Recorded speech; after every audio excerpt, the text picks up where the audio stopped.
दोस्तों स्वागत है आप सभी का हमारे चैनल पर जो इस समय काफी पॉपुलर हो रही है, इसीलिए आप इस वीडियो को लाइक कर दीजिए। हम शुरू करते हैं आज की कहानी। तो मूवी की शुरुआत में हम अभी नाम के लड़के को देखते हैं जो अपनी शादी का कार्ड देखकर बहुत खुश होता है। तभी उसकी मंगेतर निधि का फोन आता है। वो उसे तुरंत बाहर बुलाती है। यहाँ वो अभी से कहती है कि मुझे एक सपना आया जिसमें अभी कार से नहीं बल्कि सफेद घोड़े पर बैठकर बारात ला रहा था। वो चाहती थी कि अभी उस सपने को हकीकत में बदले। ये सुनकर अभी दंग रह जाता है कि अब मैं घोड़ा कहाँ से लाऊं। तब हड़बड़ी में अभी रात को अपने दोस्त अनुराग को फोन करता है जिसने शादी की सभी व्यवस्था संभाली थी। ये सुनकर उसके दोस्त को रातों रात सफेद घोड़ा ढूंढना पड़ता है और काफी खोजबीन करने के बाद उसे आखिरकार घोड़ा मिल जाता है। अगले दिन अभी और निधि की शादी का सीन देखते हैं जहाँ हर कोई एंजॉय कर रहा था। यहाँ अभी के साथ उसका बड़ा भाई शैलवी होता है जो बहुत ही अजीब आदमी है और ऐसा कोई इंसान नहीं जिससे उसने कर्जा न लिया हो। यहाँ तक कि उसने अभी और उसके पापा मैथ्यू से भी कर्जा ले रखा है। फिर हम देखते हैं कि अभी के पापा मैथ्यू अपनी पत्नी को हमेशा याद करते रहते हैं और दोनों ही बेटों से परेशान हैं। उन्होंने शादी के दिन यही फैसला किया था कि वो इस दुनिया से विदा लेकर अपनी पत्नी के पास चले जाएंगे, इसीलिए वो आत्महत्या करने जा रहे होते हैं। तभी बारात का समय हो जाता है और अभी घोड़ी पर सवार होकर निकल पड़ता है, मगर कैमरों की फ्लैशलाइट से घोड़ा अचानक उछल पड़ता है और अभी जमीन पर पूरी तरह से गिरता है जिससे उसके सर में भारी चोट आती है। तभी सब तुरंत मैथ्यू को फोन करके बुलाते हैं। बेचारा मैथ्यू आज चैन से मर भी नहीं पाता। फिर डॉक्टर बताते हैं कि चोट इतनी गंभीर है कि ये कोमा में चला गया है। हालांकि उन्होंने खुश होते हुए बताया कि कभी न कभी कोमा से जरूर बाहर आएगा, चाहे वो 1 दिन हो या 3 दिन या फिर 1 साल हो। ये सुनकर तो निधि परेशान होती है और उसे समझ नहीं आता कि वो क्या करे। यहाँ से कहानी फ्लैशबैक में जाती है जहाँ अभी और अनुराग एक फर्नीचर कंपनी में काम करते हैं। उनका काम फर्नीचर को ठीक करना है और डिलीवरी करना है। एक दिन वो 15वीं मंजिल पर फर्नीचर डिलीवर करने सीढ़ियों से चढ़ जाते हैं। यहाँ कस्टमर बताता है कि फर्नीचर उसके पिता ने ऑर्डर किया था और अभी किसी चीज की जरूरत नहीं है, लेकिन अनुराग को जोर से सुसु लगी थी इसलिए वो अंदर घुस जाता है। यहाँ अंदर उन्हें पता चलता है कि इस लड़के का नाम विनित है और वो इन लोगों को अंदर इसलिए नहीं आने दे रहा था क्योंकि अंदर निधि मौजूद थी और ये दोनों शायद इंटीमेट होने वाले थे। असल में निधि और विनित कॉलेज के दिनों से प्यार करते थे। निधि उससे शादी करना चाहती थी। तभी अभी उसे बताता है कि विनित के पापा बस 5 मिनट में पहुंचने वाले हैं, मैंने उन्हें फोन किया था। ये सुनकर विनित निधि को घर से भगाने लगता है, लेकिन तभी विनित के पापा आते हैं और बातों ही बातों में अभी से कहते हैं कि उन्होंने विनित के लिए एक लड़की देखी है जिसे विनित भी पसंद करता है, मैं उसी से विनित की शादी करवा दूंगा। ये सुनकर तो निधि का दिल टूट जाता है। यहाँ पूछने पर अनुराग कहता है कि वो लड़की हमारे साथ फर्नीचर फिक्स करने आई थी। जिसके बाद नीचे आते ही निधि चुपचाप बैठी होती है और निधि को ऐसे हाल में देखकर अनुराग अभी से कहता है कि जाओ बेचारी लड़की को मोटिवेट करो, कहीं वो खुद को खत्म न कर ले। तब अभी भी ऐसा करता है और वहाँ जाकर कुछ भी बातें करने लगता है। साथ ही वो अपनी कंपनी का प्रमोशन भी करता है कि आप हमसे ही फर्नीचर लेना। फिर हम देखते हैं कि अगले दिन अनुराग और अभी को उनके बॉस डांट रहे थे कि जहां वो फर्नीचर डिलीवर करने गए थे वहां विनित की कार का शीशा किसी लड़की ने तोड़ दिया था और उसके पापा ने शिकायत की है कि वो लड़की उन्हीं के साथ थी। वो चाहते हैं कि वो लड़की माफी मांगे, नहीं तो वो केस कर देंगे। ये सुनकर अभी और अनुराग निधि को लेकर विनित के पास जाते हैं। तब अपने पिता को दूर देखकर विनित निधि से कहता है कि जो हुआ हमारे बीच में हुआ उसे भूल जाओ, हम आगे बढ़ते हैं। ये सुनकर निधि विनित को जोरदार थप्पड़ मारती है। थप्पड़ की आवाज सुनकर विनित के पापा आते हैं तो अभी झूठ कहता है कि विनित ने निधि को थप्पड़ मारा है। ये सुनकर विनित के पापा को बुरा लगता है और वो निधि से कहते हैं कि वो भी विनित को थप्पड़ मारे क्योंकि मुझे लड़ाई झगड़ा पसंद नहीं है। इस तरह से निधि को एक और थप्पड़ मारने का मौका मिलता है और वो विनित को जबरदस्त थप्पड़ मारती है। अब मामला शांत होने पर वो दोनों जाने लगते हैं पर उनका हथौड़ा निधि के पास रह गया था। तब निधि वो लौटाने आती है और अभी को जोरदार थप्पड़ मारती है। आगे वो कहती है कि जब उसका दिल टूटा था तब अभी अपनी कंपनी का प्रमोशन कर रहा था। कितना अजीब इंसान है वो। ये सुनकर अभी को बहुत बुरा लगता है। फिर वो घर आकर ये सब बातें मैथ्यू को बताने लगता है। मैथ्यू पूछते हैं कि क्या उसे दर्द हुआ, जिस पर अभी कहता है कि थप्पड़ का दर्द बिल्कुल नहीं हुआ, बाकी अच्छा लगा। तो मैथ्यू कहते हैं यही होता है जब तुम्हें किसी से प्यार हो जाए।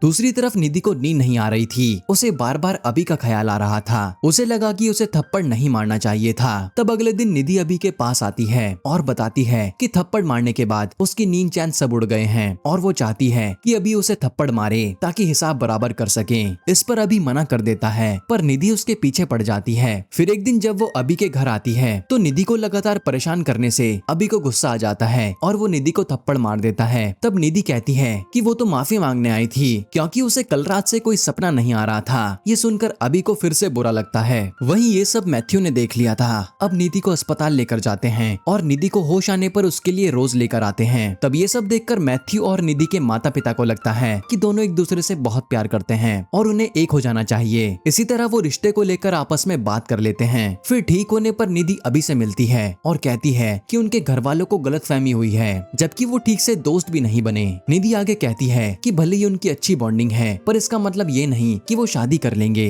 वो चाहती है कि अभी अपने माता पिता को लेकर कल उसके घर पर आए और कॉफी पर सबको बता दे कि उन्हें गलतफहमी हुई है। तब अभी मान जाता है और अगले ही दिन अभी और मैथ्यू निधि के घर पर पहुंच जाते हैं। फिर जब उसके पापा पूछते हैं कि बताओ क्या बात है, तो इससे पहले कि अभी कुछ बोल पाता, निधि कहती है कि उसे लड़का पसंद है और वो शादी के लिए तैयार है। हैरान अभी उसे कोने में लेकर जाता है और पूछता है कि ये सब क्या है। निधि कहती है कि उसे अभी पसंद है और वो जानती है कि वो उसका ख्याल रखेगा। वो ये भी कहती है कि शादी अभी नहीं हुई है, अगर वो अपना इरादा बदलना चाहे तो शादी के एक दिन पहले भी भाग सकता है। अभी को कहीं ना कहीं निधि पसंद थी, इसीलिए वो भी हाँ कर देता है। फिर दोनों एक दूसरे के साथ अच्छा समय बिताते हैं और अब वो दिन आ जाता है जब उनकी शादी होने वाली थी, पर उसी दिन दुर्घटना हो जाती है और अभी कोमा में चला जाता है। अब कहानी प्रेजेंट में आती है जहाँ अभी कोमा में है और निधि उसका बहुत साथ देती है, उससे बातें करती रहती है। पर यहाँ पर निधि को लगने लगा था कि वो अब कभी कोमा से बाहर नहीं आएगा और ये बात वो उसके पापा को भी कहती है। इसीलिए वो अपनी जिंदगी में आगे बढ़ना चाहती थी और ये बात वो मैथ्यू को भी बताती है और अब वो अभी के साथ नहीं रह सकती, इसीलिए वो उसकी अंगूठी रखकर चली जाती है। फिर मैथ्यू ये बात अपने बेटे को भी बताता है कि निधि ने उसे धोखा दिया है और उसके सगाई की अंगूठी वापस कर दी है। ये सुनते ही अभी को धीरे धीरे होश आने लगता है और वो कोमा से बाहर आ जाता है। कोमा से बाहर आते ही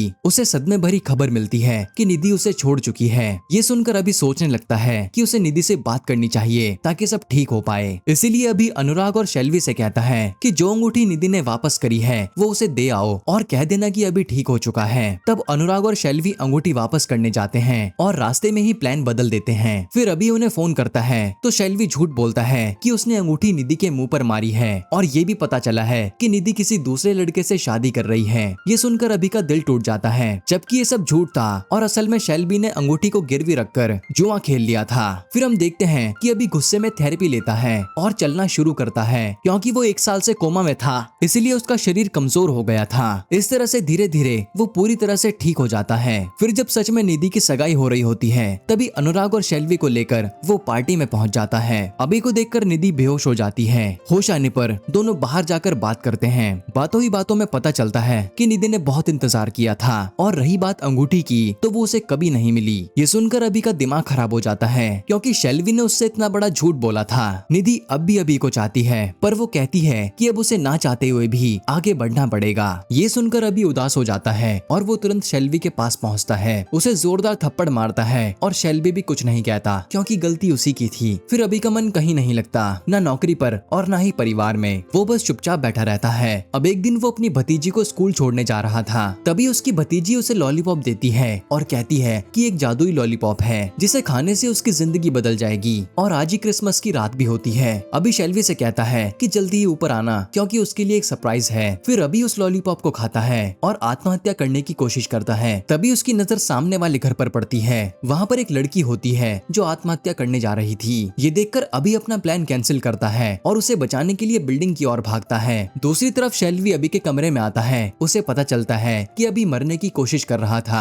तब वो फांसी का फंदा लगाकर सेल्फी लेने लगता है। तभी उसकी पत्नी आने से उसका बैलेंस बिगड़ जाता है और शैलवी की पत्नी को लगता है कि उसका पति आत्महत्या करने वाला था और वो उसे बचा लेती है। अब अगली सुबह शैलवी की पत्नी अभी को बताती है कि उसके पिता मैथ्यू भी वहीं थे। उन्हें लगा कि शायद कर्ज ज्यादा हो गया है, इसी वजह से वो ऐसा कर रहा है। यहाँ अभी को अजीब लग रहा था, तो वो शैलवी के पास जाकर पूछता है कि वो ऐसा क्यों करना चाहता है, जिस पर शैलवी कहता है कि वो सब मैं नहीं कर रहा था, वो सब तू कर रहा है। तो अब शैलवी कहता है कि ये बात किसी को मत बताना, क्योंकि अब वो ऐसा नहीं करेगा, बल्कि कहना कि वो शैलवी का था, क्योंकि अब उसे कर्ज चुकाने की जरूरत नहीं पड़ेगी और कुछ कर्जदार ने शैलवी का कर्ज माफ कर दिया है। इसके बाद अभी रेवती के पीछे पड़ जाता है, क्योंकि वो उसे अजीब दुखी और दिल टूटी हुई लगती है। फिर जब उसे मौका मिलने पर वो बात करता है तो रेवती काफी फिक्स लग रही थी, पर अब भी उसके मन की आवाज कहती है कि सब कुछ ठीक नहीं है। वहाँ मैथ्यू फोन करके कहता है और वो उसे सलाह देता है कि वो उसके आसपास रहे, ताकि उसे जानने का मौका मिले कि वो क्या करना चाहती है। अब एक दिन जब रेवती बिल्डिंग के पास खड़ी थी, तब अभी उसके पास आता है, उससे बात करता है। रेवती भी उससे बात करने लगती है और उसे सब कुछ बताने लगती है कि वो आत्महत्या जैसा कुछ नहीं कर रही थी। उसके अतीत में कुछ ऐसा हुआ था जिससे वो वो खुद को माफ नहीं कर पा रही। ये कहकर वो अभी के गले लगकर अपनी कहानी सुनाने लगती है। असल में वो एक टीचर है और वो जिस अपार्टमेंट में रहती है वही उसका एक पड़ोसी था जिसका नाम इट्टी था। इट्टी एक बेहतरीन शेफ था। जब रेवती को भूख लगती है तो वो इट्टी के पास खाना खाने चली जाती। वो उसे बहुत अच्छा खाना खिलाता और दोनों खूब बातें करते। रेवती का एक बॉयफ्रेंड था और दोनों जल्द ही शादी करने वाले थे, पर रेवती जानती थी कि विक्रम थोड़ा अजीब लड़का है जो उसे पतली होने के लिए कहता रहता है। खैर फिर अगली सुबह रेवती इट्टी को डांटती है कि उसने कल रात उसे खाना क्यों खिलाया। अगर वो ऐसा करता रहा तो उसका वजन कभी कम नहीं होगा। जो बात इट्टी को बहुत बुरी लगती है। फिर सीन प्रेजेंट में आता है। रेवती के माता पिता उसे विक्रम से रेवती की शादी का कार्ड देते हैं, जबकि रेवती ने बताया था कि वो विक्रम से शादी नहीं करना चाहती। यहाँ से सीन दोबारा फ्लैशबैक में जाता है। एक दिन रेवती इट्टी के घर पर खाना खाने आती है। इट्टी कहता है कि तुम जैसी भी हो बिल्कुल ठीक हो, तुम मोटी नहीं हो बल्कि तुम सुंदर हो, बस देखने का नजरिया चाहिए। रेवती को ये बात बहुत अच्छी लगती है, जिसके बाद वो हमेशा इट्टी के साथ रहने लगती है और दोनों कहीं न कहीं एक दूसरे से प्यार करने लगे थे। लेकिन एक दिन इट्टी अचानक गायब हो जाता है और कुछ दिनों बाद रेवती को पता चलता है कि इट्टी मारा जा चुका है। ये जानकर रेवती को बहुत बुरा लगता है और ये सब रेवती के जानने के बाद अभी उसे समझाता है कि उसे विक्रम से शादी नहीं करनी चाहिए और उसे अपने माता पिता को ये बात बतानी होगी। रेवती कहती है कि उसमें पिता को बोलने की हिम्मत नहीं है, फिर भी वो हिम्मत करके अपने माता पिता को सब कुछ बता देती है। ये सुनकर उसके माता पिता आग बबूला हो जाते हैं क्योंकि विक्रम उनके लिए अच्छा लड़का था। फिर अभी ये बात मैथ्यू को बताता है। मैथ्यू कहते हैं अगर वो विक्रम को खुद मना कर दें कि वो रेवती से शादी नहीं करना चाहता तो कैसा होगा, बस मुझे थोड़ा समय चाहिए और तुम मुझसे कुछ मत पूछना। अभी को समझ नहीं आता कि मैथ्यू क्या करने वाला है। अभी रेवती से मिलता है। रेवती बताती है कि विक्रम पर जानलेवा हमला हुआ है क्योंकि उसके पीछे कोई किलर पड़ चुका है और वो आईसीयू में है। अभी समझ जाता है कि ये उसके पिता का काम है। फिर हम देखते हैं कि विक्रम डर के मारे बताता है कि वो एक मॉल में गया था जहाँ उसकी मुलाकात एक सीरियल किलर से हुई थी।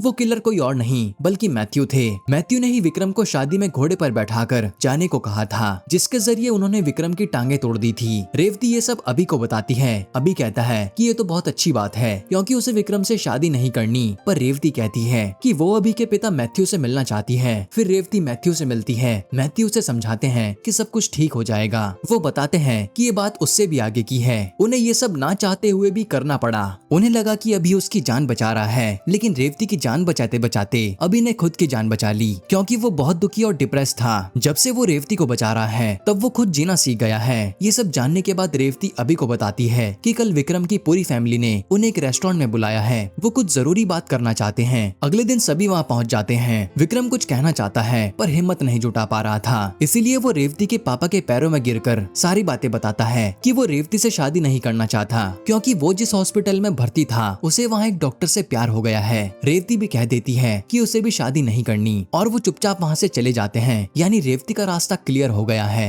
फिर रास्ते में रेवती मैथ्यू को एक कहानी सुनाती है। वो बताती है कि उन्हें लग रहा था कि उनका बेटा उनकी जान बचा रहा है, जबकि वो अभी की जान बचा रही है। जिस दिन अभी आत्महत्या करने की कोशिश कर रहा था उसने उसे देख लिया था, इसीलिए वो खुद की जान देने का दिखावा करने लगी ताकि अभी उसे देख ले। और ऐसा ही हुआ। जब उसने ये सब नाटक किया तो अभी उसके पास दौड़कर चला आया। रेवती कहती है ये मेरे बारे में सब कुछ जानता है, लेकिन मुझे ये नहीं पता चला कि इंसान कभी कोमा में था। जब मुझे ये सब कुछ बताना नहीं चाहता तो मैं ही इससे बात क्यों करूं। ये कहकर दोनों अलग हो जाते हैं। अभी को बहुत बुरा लगता है। वहीं तुरंत निधि का फोन आता है, पर निधि के पिता फोन उठाते हैं। वो नहीं चाहते थे कि निधि अभी से बात करे, इसीलिए वो कोई बहाना बना देते हैं। फिर अगले दिन सुपरमार्केट में निधि की मुलाकात मैथ्यू से होती है। मैथ्यू को पता चलता है कि निधि की सगाई टूट चुकी है और वो उसके साथ इसलिए नहीं रहना चाहती क्योंकि निधि को अभी से प्यार है। यहाँ मैथ्यू बताते हैं कि अभी की लाइफ में कोई भी नहीं है और अभी भी निधि से प्यार करता है। ये सुनते ही निधि अभी के पास दौड़ी चली आती है और कहती है कि उससे बहुत बड़ी गलती हो गई है। उसने हमेशा उसका इंतजार किया जबकि उसे सीधे अभी के पास आ जाना चाहिए। यहाँ भी थोड़ा परेशान होता है। वो अपने सपने की जिंदगी और असल जिंदगी में किसे सच माने उसे समझ नहीं आ रहा था, इसीलिए वो इस बारे में सोचने के लिए थोड़ा समय मांगता है और इसी दौरान वो परेशान भी रहने लगता है। एक दिन तो वो अपने पिता पर चिल्ला देता है।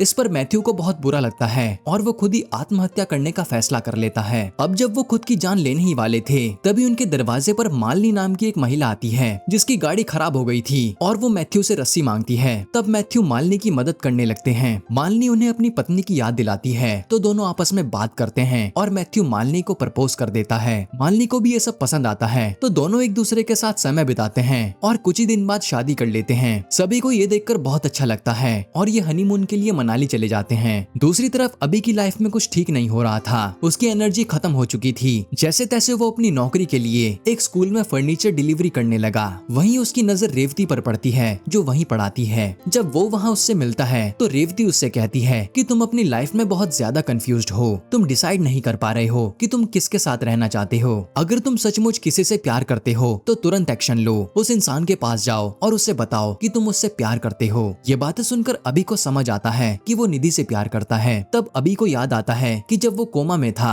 तब निधि हमेशा उसके साथ ही थी, हमेशा उसका ख्याल रखती थी, उसके लिए हमेशा प्रार्थना करती थी। और जब निधि अभी से दूर हो गई तब भी उसने हमेशा उसका इंतजार किया। इससे साबित होता है कि निधि अभी से बहुत प्यार करती है। ये देखते हुए अभी निधि के पास आकर शादी के लिए प्रपोज करता है। निधि भी ये सब एक्सेप्ट कर लेती है क्योंकि वो हमेशा से यही चाहती थी कि वो दोनों हमेशा के लिए एक हो जाएं। और यहीं पर ये मूवी खत्म होती है। दोस्तों, आपको ये कहानी कैसी लगी हमें कमेंट में बताना और ऐसे ही वीडियोस के लिए चैनल को सब्सक्राइब कर लीजिए।